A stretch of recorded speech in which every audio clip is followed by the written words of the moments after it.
자, 연명의료 결정법에 대해서 또 말씀을 좀 드리도록 하겠습니다. 여기에 네 분의 유명한 인사가 계십니다. 2009년에 김수환 수기경이 선정을 하셨고 2010년에 법정 스님이 입적을 하셨죠. 2019년에는 김우중 회장이 또 소천하셨고 2021년에는 정진석 추기경이 대주교께서 선정을 했어요. 이분들의 공통점은 뭘까요? 신체 비중. 신체 비중. 기준. 예. 그건 아닙니다. 아닌 분도 계시니까요. 저희 법정 스님 같으면 그냥 다리식을 했으니까 신체 기준을 한 건 아니죠. 네. 이분들의 공통점은 연명의료를 안 했다는 겁니다. 이 연명의료 결정법이 2016년 2월 달에 정부에서 공포를 했습니다.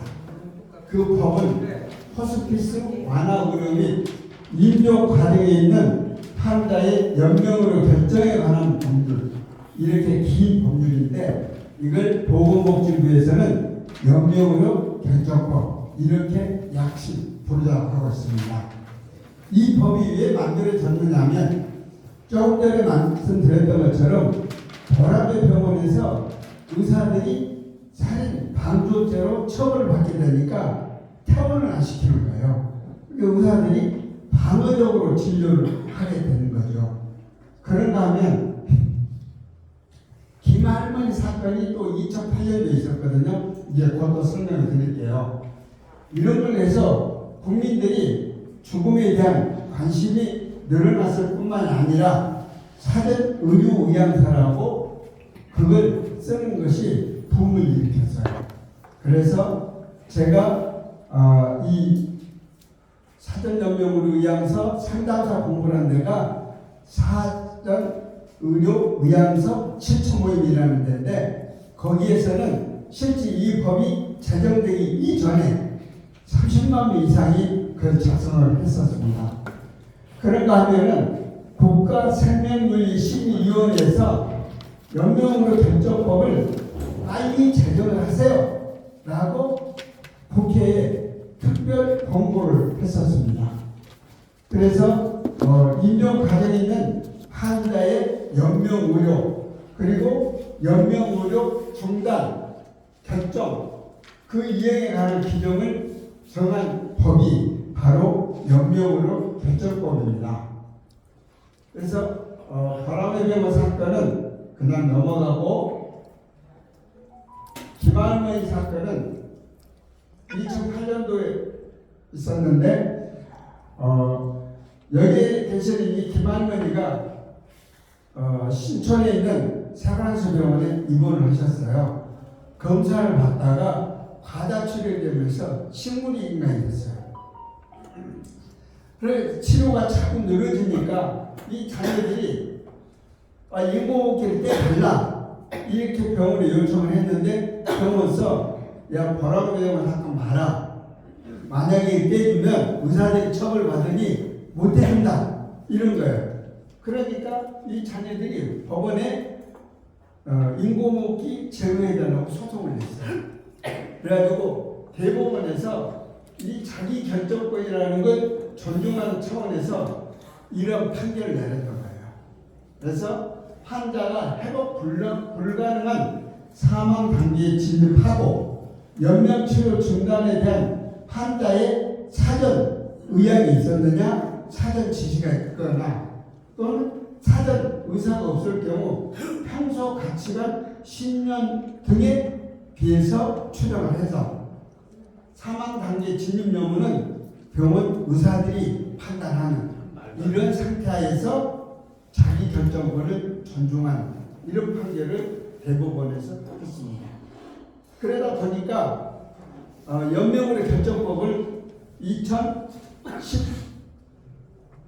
2016년 1월에 국회에서 통과하고 2월에 정부에서 공표를 했었는데 아까 말씀드린 것처럼 의사들이 방어적인 진료를 해가지고 의료 현장이 혼선이 있었다. 또한 국민들도 죽음과 연명의료에 대한 사회적인 인식 변환이 있어가지고 일자리 교육이 증가하고 또한 사전 의료의향서 작성이 전개가 됐었다. 그래서 2016년에 국회에서 표결한 결과 203명이 찬성했는데 한 사람만 기권하고 202명이 찬성해가지고 이 법이 통과가 됐습니다. 근데 이 법의 목적은 말기 및 임종 과정에 있는 환자의 호스피스 및 연명의료에 관한 자기결정을 존중하고 최선의 이익을 보장하기 위한 절차를 규정한다라고 목적이 정하고 있습니다. 그래서 이 법은 호스피스 완화의료, 연명의료 결정. 근데 호스피스 완화의료는 기간이 1년 반, 경과기간 1년 반 둬서 2017년 8월에 시행하고 연명의료는 2년 두어가지고 2018년 2월부터 시행을 했습니다. 그래서 호스피스 완화의료라고 하는 것은 호스피스는 의사, 간호사, 사회복지사로 구성된 팀을 구성합니다. 전문팀이 암이나 에이즈나 COPD나 만성관계나 간경화, 기타 질환들을 그러한 질병에 걸린 환자나 또 그 가족들에게 행하는 통증을 완화하고 증상을 완화하는 그리고 신체적, 심리사회적, 영적 영역에 대한 종합적인 평가 후 시행하는 치료 목적의 의료 행위를 호스피스 완화의료라고 얘기를 합니다. 선생님, 네. 한 가지 여쭤볼게요. 네. 지금 그 내사 상태에서 네. 그 가족은 날 저기 없으니까는 이걸 띄워달라는데 의사가 안 띄워요 지금도. 네, 안 떼줍니다. 그거 잘못된 거죠 그게. 그러니까 아까 이제 말씀드렸죠. 이제 그 환자가 그걸 떼려고 하면은 무슨 회복 불가능하다. 6개월 내로 사망할 것이다. 라는 판단을 먼저 받아야 돼요.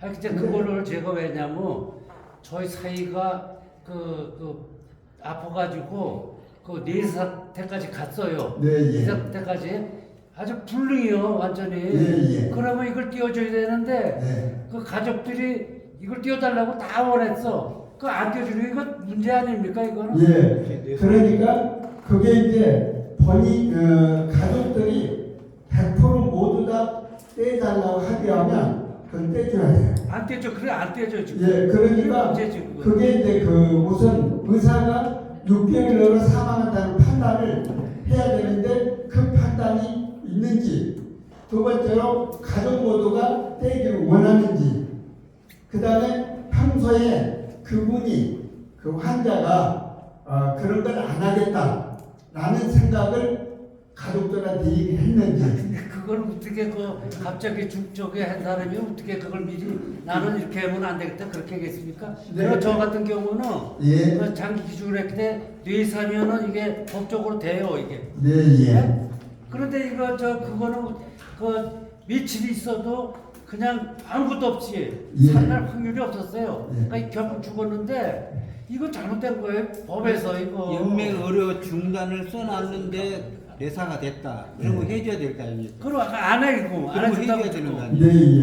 이게 문제 이게. 그러니까 이게 내사가 됐다라고 하는 것은 이제 장기 기준 법이 또 있어요. 거기에서 이 장기 기준을 한다라는 그런 것이 또 되면은 그때는 사망으로 판정돼요. 내사를 사망으로. 그렇게 해가지고 그걸 왜냐면 예, 그거냐면 장기 기송은 네. 이제 내가 그 다른 사람에 주는 것 때문에 그게 사망 원인도 아니고 그걸 띄워주는 거잖아요. 네, 맞습니다. 그리고 그냥 그 얘기 안 하고 죽었어. 저 뇌사 상태가 있어. 이걸 안 해주더라고. 가족들이 다 원했는데 이게 잘못되는 거예요 이게. 예. 그 나름대로 이제 판단이 필요한 부분이 있기 때문에 그렇습니다. 그래서 지금도 법을 좀 더 개정을 해야 된다. 해야 돼, 그거는. 예, 그런 얘기를 하고 있습니다. 예. 지금 이제 호스피스 얘기를 했는데 호스피스 병동을 이용하는 게 지금 우리나라에 병상이 한 1,600병상 정도밖에 없어요. 그러니까 아까 우리가 37만 명이 이렇게 사망한데 그 중에 병원에서 27만 명이 죽었거든요. 뭐 그러한 사람들이 호스피스 병동을 이용을 하려고 하면은 잘 못하게 되는 경우가 많아요. 그래서 이제 그런 지혜를 이것은 서울대 박희병 교수님이 엄마의 마지막 말들이라고 하는 책에 이 호스피스 병원을 이렇게 운영한 걸 전부 조사한 거예요. 해가지고 자기가 이용할 수 있는 데를 이제 확인을 한 거예요. 그래서 이런 데를 연락해가지고 이런 데를 가서 이용을 한 거죠. 근데 호스피스 병원도 이걸 장기간 해주는 게 아니라 어떤 병원은 한 달 있으면 퇴원하세요. 어떤 병원은 2달 있으면 퇴원하세요. 이러거든요. 그러니까 한 군데 갔다 그러면 퇴원할 날을 알아봐가지고 다른 병원을 또 예약을 해야 되는 거예요. 네?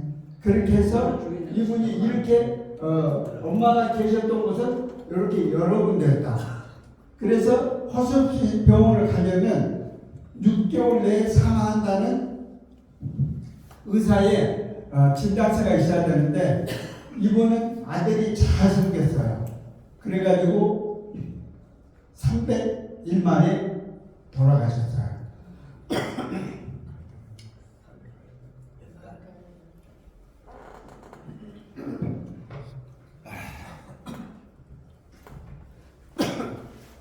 그래서 이런 병원을 이게 또 잘하는 데도 있고 또 그냥 의무적으로 하는 데도 있더라. 그런 내용도 여기에 나오거든요. 교수님 말이죠. 네. 그 호스피스에 들어가는 환자가 네. 저기 보면은 지금 우리 나는 대전보험병원에 있다가 왔는데 거기는 암 환자 외에는 그걸 못 들어가거든. 호스피스에. 네, 예. 그러고 보니까 암 환자 외에도 딴 무슨 이런 환자도 들어갈 수가 있네. 예. 그런 규정이 있어요. 맞습니다. 예, 그 기정이 있습니다. 이따가 또 좀 나옵니다. 그런데 이 호스피스 병동하고 일반 병동하고 차이가 뭔가? 일반 병동은 치료에 중점을 둡니다. 치료라고 하는 것은 질병에 초점을 맞춰가지고 회복을 위한 완치를 목표로 하는 치료적 접근을 하는 데가 일반 병동이고 거기에서는 신체적 측면을 중시하죠. 그래서 환자의 생명을 연장하기 위한 노력을 기울이고 거기에서는 진통제 사용을 최소화합니다. 또한 죽음 이후는 가족과의 접촉이 중단이 되는 게 일반 병동에서 치료를 하는 거고 반면에 완화의료는 돌봄에 초점을 맞췄습니다. 이렇게 돌봄이라고 하는 것은 환자의 삶에 초점을 맞춰서 삶의 질 개선을 하는데 돌봄을 지향을 하는데 여기는 신체적 측면뿐만 아니라 심리, 사회적, 영적인 측면까지도 다 살펴주는 거죠. 그리고 환자뿐만이 아니라 가족도 충만한 삶을 살게끔 하고 또 진통제를 적극적으로 활용을 합니다. 또 환자 죽음 이후에도 차별 돌봄이라 그래가지고 적극적인 개입을 하고 있습니다. 그 다음에 임종 과정, 지금 아까 말씀하신 게 이제 이거거든요. 임종 과정이라고 하는 판단이 서야 되는데 그 임종 과정이라는 판단이 여기에 나옵니다. 해산 가능성이 없고 계속된 치료에도 불구하고 회복이 안 되고 급속도로 증상이 악화돼서 사망이 임박한 상태의 임종 과정에 있는 환자다. 이렇게 얘기를 합니다. 그런 사람을 대상으로 아까 말씀한 것처럼 연명의료를 중단한다. 이렇게 하는 거거든요. 그래서 이 임종 과정에 있는 환자라고 판단하는 건 주治한 사람과 또 같은 해당 분야의 전문의 한 명, 그러니까 의사 2명이 모두 임종 과정에 있다. 이렇게 판단한 경우에 그 연명의료를 중단하는 그런 일을 합니다. 근데 이게요. 대고 떠들어 죄송한데 괜찮습니다. 그 내사 상태에 있으면 중환자실로 들어가잖아요. 네. 중환자실 들어가 그러면 가족이 한 사람만 들어가요. 들어갈 수 있어요. 그런데 거기서 우리 그 딸내미가 고생하면서 저기 대변 소변 다 받아주면서 날 기미가 없어 해달라는데 안 해주더라고. 이건 사실 눈물 날 일이에요. 이거 당한 사람들은 그걸 절친 일으킵니다. 그런 환자가 뭐 10년도 살고 그러거든요. 그래서 그건 가족이 원하면은 그러니까 가족이- 해줘야 되는 거예요. 가족이 죽을 시간. 내사 상태. 내 상태는 완전히 얘가 죽은 거예요. 예. 그걸 내 상태는. 그러니까 이게 애매모. 그래서 연명의료라고 하는 것은 임종 과정에 있는 환자에게 심폐소생술, 혈액투석, 항암제 투여, 인공호흡기 착용, 기타 이 에코모나 수혈, 혈압 상승제 이런 것들을 안 하겠다. 이런 것이 바로 연명의료를 중단하는 그런 효과를 내는 겁니다. 그래서 이제 사전 연명의료 의향서를 젊었을 때 미리 작성하세요. 내가 정신이 올바를 때 미리 작성을 하는 게 좋다라는 그런 얘기를 하고, 이렇게 사전 연명의료 의향서를 작성했더라도 병원에 입원하면 의사하고 이제 할 때 사전 연명의료 의향서를 작성하셨군요. 그러면 연명을 안 할 수 있는데 지금도 같은 생각입니까? 라고 물어요. 그러면서 연명의료 계획서를 담당 의사가 이렇게 작성을 해서 연명을 안 하는 걸로 이렇게 하고 있죠.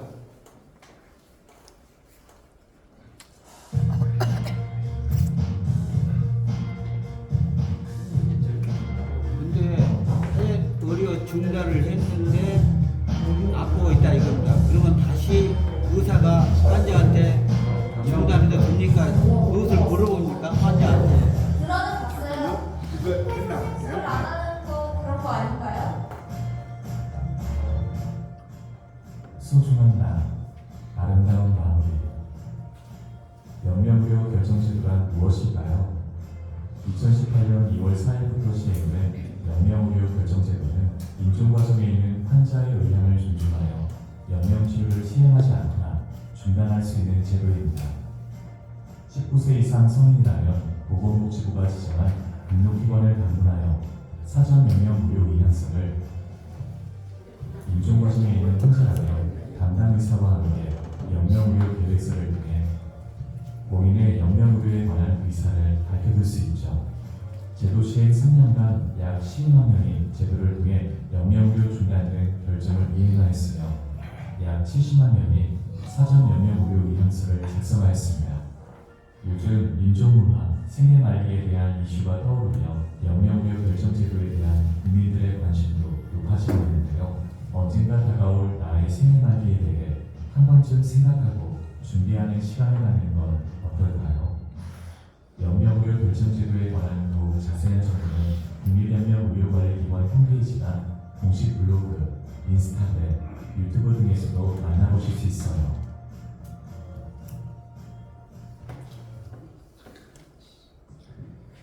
연명의료가 왜 나쁜가에 대해서 말씀드리겠습니다. 연명의료를 위해서 중환자실에 입원하면은 면회가 하루 2번, 그것도 30분. 아까 이제 여럿이 들어갈 수 있는 것도 아니에요.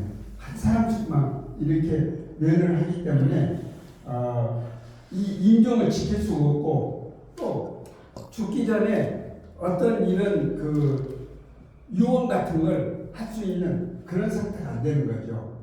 또 유족들이나 환자 본인이 그 중환자실이 기계 소리, 사람 소리, 간호사 소리 이런 것 때문에 도저히 정상적으로 이렇게 지낼 수 없는 상태거든요.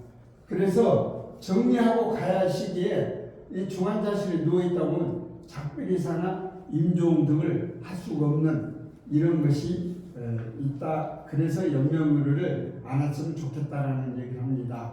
그런데 연명의료를 중단하는 것이 어떤 국가나 건강보험공단이 원해서 하는 것이 아니라 임종 과정에 있는 환자의 자기 결정권을 보장하고 또 인간의 존엄과 가치 보호 목적을 위해서 하는 것이다 하는 겁니다. 그래서 임종 과정에 있는 환자에게 연명의료를 하는데 서류는 사전 연명의료 의향사나 연명의료 계획서를 하는데 거기에 연명의료 종류는 조금 전에 설명드렸던 것처럼 이러한 것들이 있습니다. 그런데 연명의료를 유보하거나 중단한다 하더라도 환자 돌봄은 계속 이루어집니다. 즉 통증을 완화하거나 영양분을 막거나 또는 단순한 산소 공급이나 물 공급은 계속 이루어지고 있습니다. 그래서 사망 시까지 적극적 증상으로 완화 의료를 시행하고 이 튜브라 그러죠, 관이라 그러죠, 그런 것들은 지양합니다. 또 가족 돌봄도 같이 이루어지고 있다라고 말씀드릴 수 있습니다. 또 연명의료에 대해서 이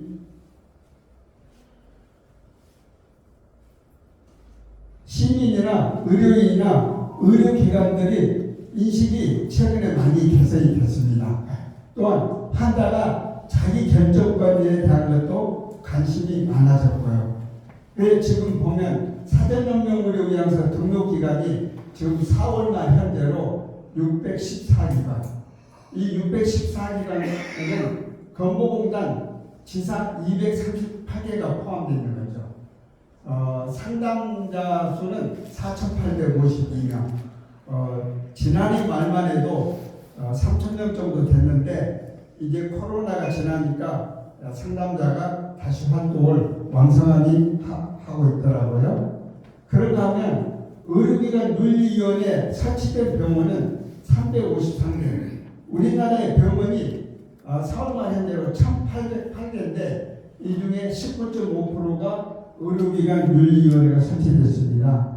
이 의료기관 윤리위원회가 왜 필요하느냐면 의료기관 윤리위원회가 설치되지 않는 병원에 계시다가 연명의료를 중단을 해야 될 상황이 되면은 의료기관 윤리위원회가 설치된 병원으로 전원을 해야 됩니다.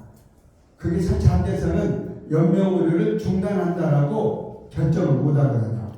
그래서 이러한 의료기관 윤리위원회가 상급 종합병원은 45개, 종합병원은 328개 중에 191개, 요양병원 117개 등 이게 합쳐서 353개가 지금 의료기관 윤리위원회가 있다 이겁니다. 그 다음에 외장 관련 조례도 광역자치단체가 17개 중에 14개, 기초자치단체가 226개 중에 60여 개가 외장 관련 조례를 제정을 했습니다. 연명의료 유보 중단 결정은 4월 말 현재 27만 9천 명이 중단을 했는데 사전연명의료 의향서를 쓴 사람이 6.5%가 해당이 됐습니다. 측권자나 환자가족 합의에 의해서는 61%, 이게 제일 많습니다. 지금 아까 이제 말씀하신 부분이 바로 여기에 해당해서 중단이 가능한데 그게 임종 과정에 있는가 그 판단이 있어야 되기 때문에 그런 부분이 조금 소통이 안 된 거 아닌가 그런 생각이 듭니다. 또 연명으로 유보 중단 결정을 한 사람이 60대 이상이 82%, 남자가 59%입니다. 사전연명으로 의향서 등록해놔는 아까 이 동명회사에서는 70명 명이라 했는데 지금 174만 4천 명. 그 중에 남성이 55만 3천 명. 그러니까 여성이 거의 2배인 한 119만 명 정도가 이 사전연명으로 의향서를 등록을 했다고 보시면 되겠습니다.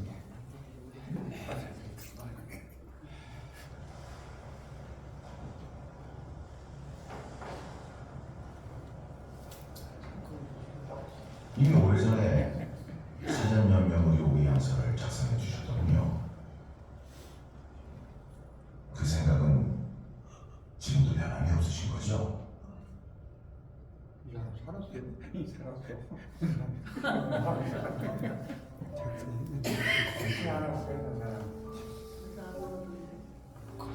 당신과 함께한 우리 신만큼 내 마지막을 보내기에 한성 맞추는 곳이 어디 있겠어.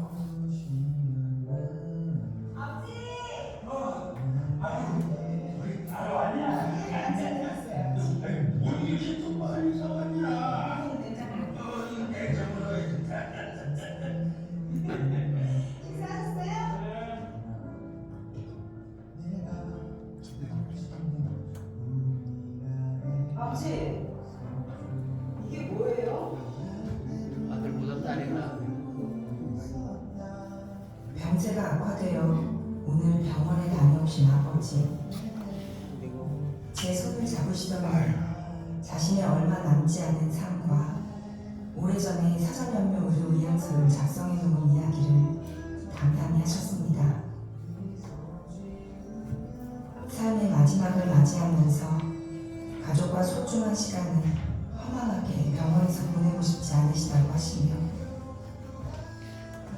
3년 전 병원 치료에 지쳐 제대로 인사도 못 나누고 엄마를 떠나보는 그때를 이야기하셨습니다.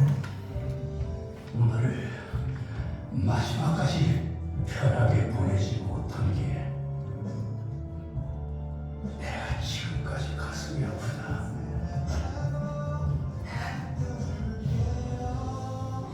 아버지.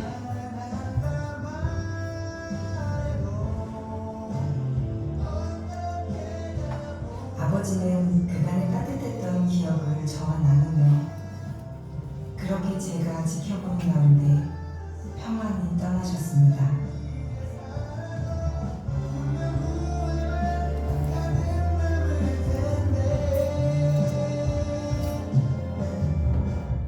이별도 하나의 삶이라며 초저녁 하늘을 물들인 석양을 사랑하셨던 아버지가 오늘도 그리워집니다.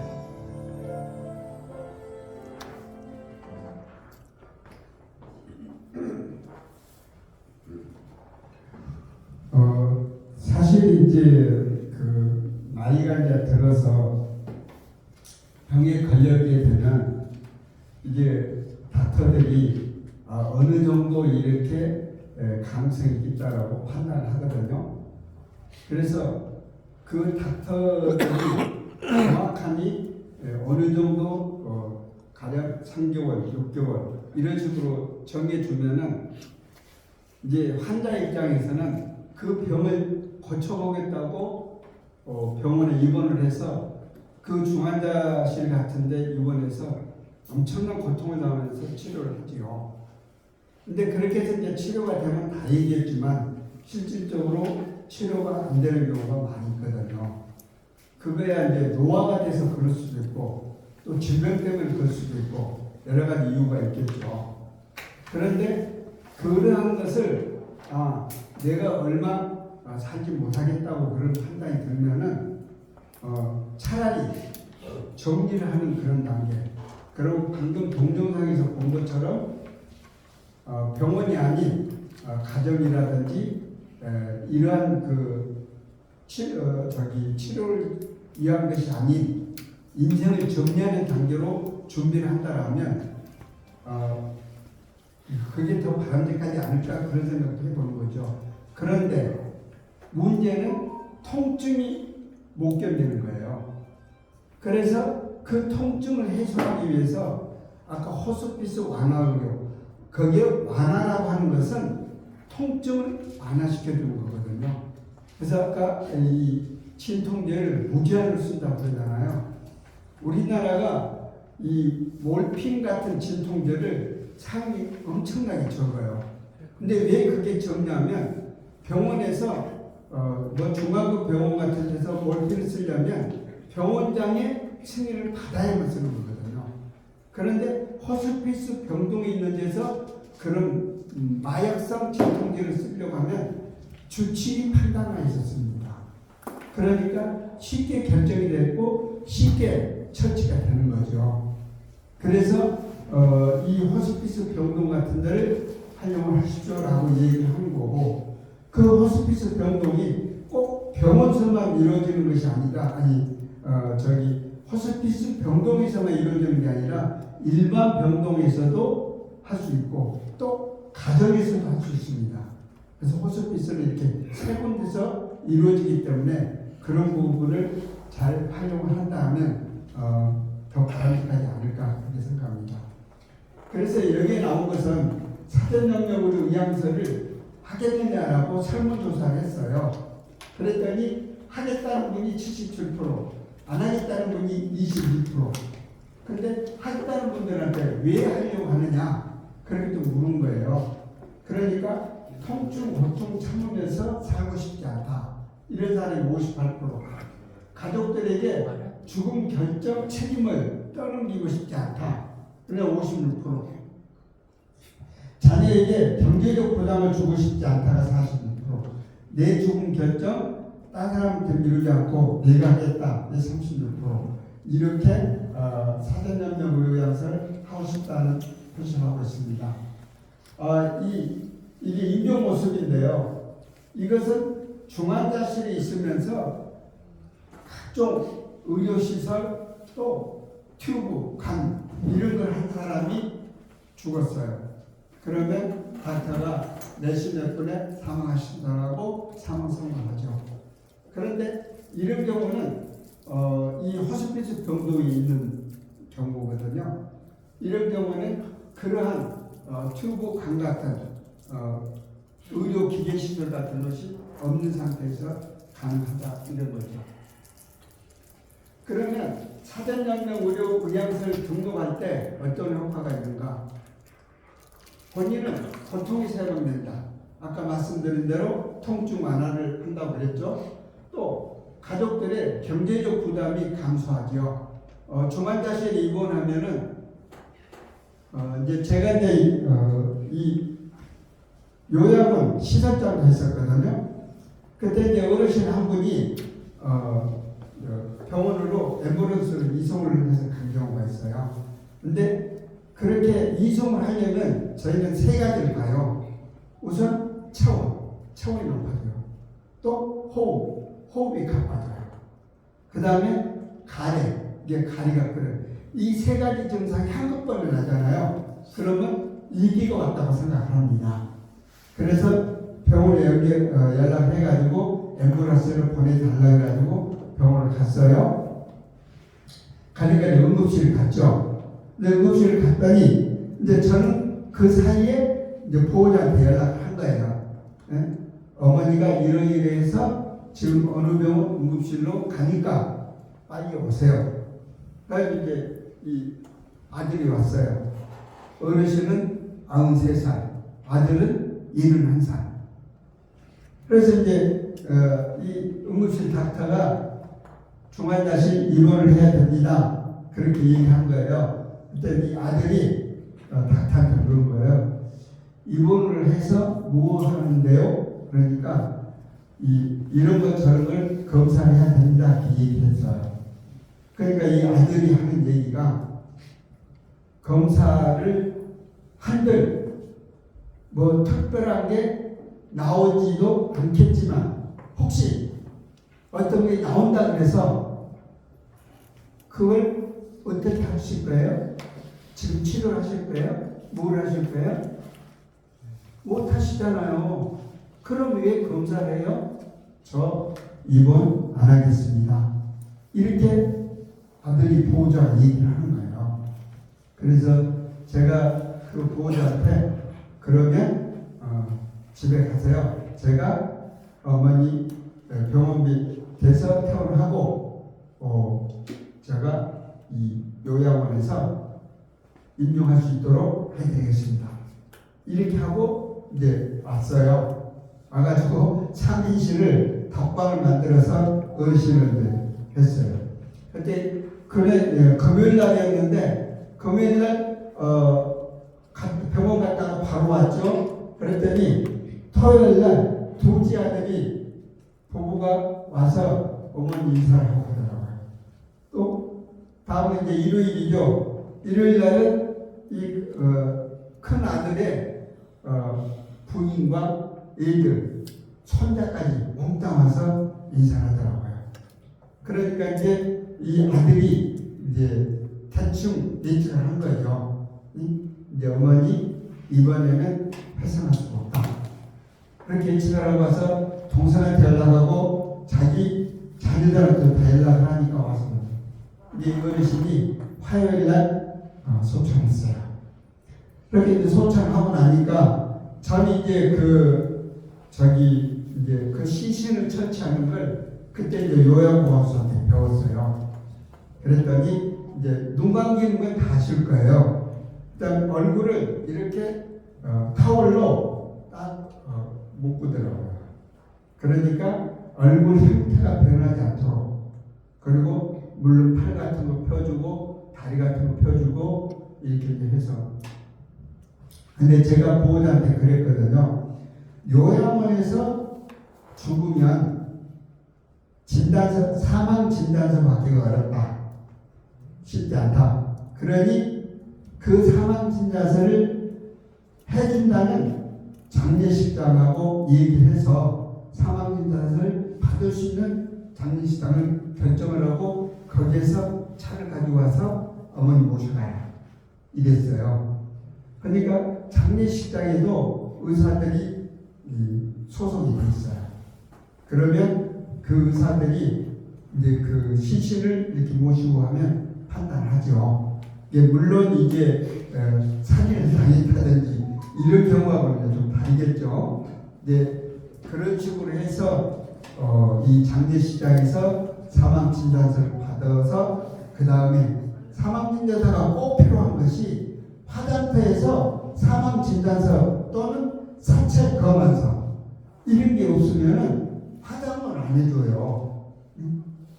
물론 이제 저런 지방 같은 데서는 매장도 하기도 하겠지만 거기서도 역시 사망 신고를 하려면 또 필요합니다.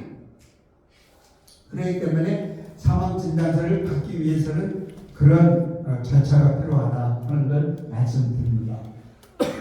그래서 병원에 그렇게 입원을 하고 있으면 여기 이제 나온 것처럼 경제적인 부담이 생기는 거죠. 근데 사전연명의료 의향서를 써서 내가 연명의료를 안 하면은 중환자실 같은데 입원을 안 해도 되니까 경제적 부담이 감소하죠. 그 다음에 가족들 죄책감을 해소하는 거죠. 만약에 부모님이 이렇게 응급실에 실려갔어요. 그래서 응급실에 실려가면 닥터들은 무조건 물어요. 인공호흡기 착용하시겠습니까? 그러면 착용을 안 한다라고 자녀들이 얘기할 수 있겠어요? 그렇게 정하는 자녀들이 있긴 있겠지만 많지 않아요. 그걸 결정을 내가 하자 이거예요. 왜 자녀들한테 그런 죄책감을 느끼게끔 하겠냐 이거죠. 네? 그 다음에 그런 걸 함으로 해서 자녀들을 사랑하는, 가족들의 사랑을 느끼게 해주고 의료적인 수고도 감소하게 되고 국가 재정도 줄어들게 되겠죠. 그래서 이제 결론적으로 연명의료를 받으실 건지 아니면 사전연명의료 의향서를 작성해가지고 연명의료를 유보 중단하실 것인지, 사전연명의료 의향서를 작성한 의사가 있다면은 여기서 또 황금 반지 하나를 얻어 가실 수 있습니다. 제가 제목을 황금 반지로 쓴 이유입니다.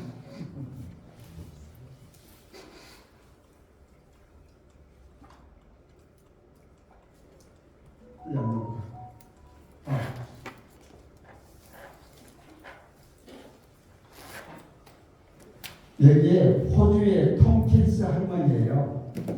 이 할머니는 이 가슴에다가 Do not resuscitate, 그러니까 이 심폐소생술을 하지 마라 이런 얘기거든요. 근데 혹시 내가 엎어져 있을지도 모른다. 그러니까 등 뒤에다 또 써놨어요. 피투 앞에 봐라 이렇게 써놓은 거예요. 이렇게 문신을 한 거예요. 근데 이분은 이 심폐소생술을 전혀 하지 않겠다는 의사를 이렇게 문신을 해가지고 표현을 했습니다. 그래서 이런 이제 기사가 있어서 한번 보여드린 겁니다. 다음에 사전연명 의료 의향서를 설명을 드려야 될 텐데 너무 시간이 많이 갔으니까 용지만 배포를 하도록 그렇게 하겠습니다. 예. 이미 작성한 사람은 할 필요 없는 거 아닙니까? 예, 물론이죠.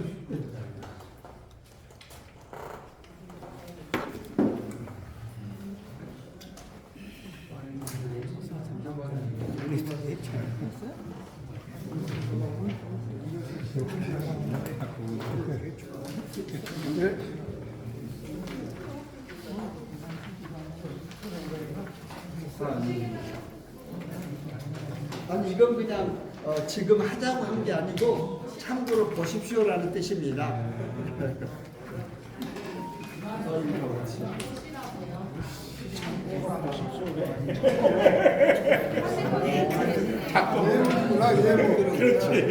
다돼 있는 거예요. 이게 참고로 보시라고. 제출받은 줄 알았는데 어쩐지 시험 문제가 쉽더라.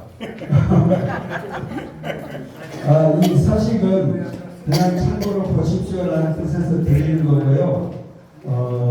이 작성을 하는 것은 아까 말씀드린 것처럼 건강보험공단지사를 간다든지 또는 상급 종합병원 같은 데 가면은 거기에서 발생할 수 있고요. 또 이제 저는 등록기관 소속이라 그래가지고 서울에 사전의료의학서 시청부 거기 소속으로 해가지고 상담도 하고 있거든요. 근데 저희한테 연락하면은 저희는 이제 집으로 방문을 해서 하게 됩니다. 예, 오늘 이제 여기 이제 작성 방법이 이 서식을 얘기했는데 이걸 그냥 찍었습니다. 하시면 되실까요? 그래서 오늘 이제 말씀드린 것은 100세까지 산다 때문에 죽음 준비는 하실 필요가 있다. 이제 그걸 말씀드리고 또 하나는 연명의료 결정법이 아나의료 기술을 의료의료 기타다. 또 운영 과정에 있는 환자의 연명의료 결정에 관한 것. 그 다음에 사전 연명의료 의향서 신분증만에서는 작성을 하랍니다. 그러셨군요.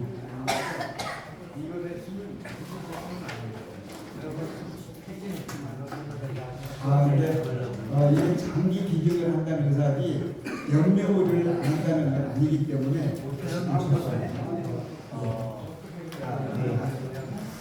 끝났습니다. 이렇게 결정해 주셔서 감사합니다. 수고하셨습니다.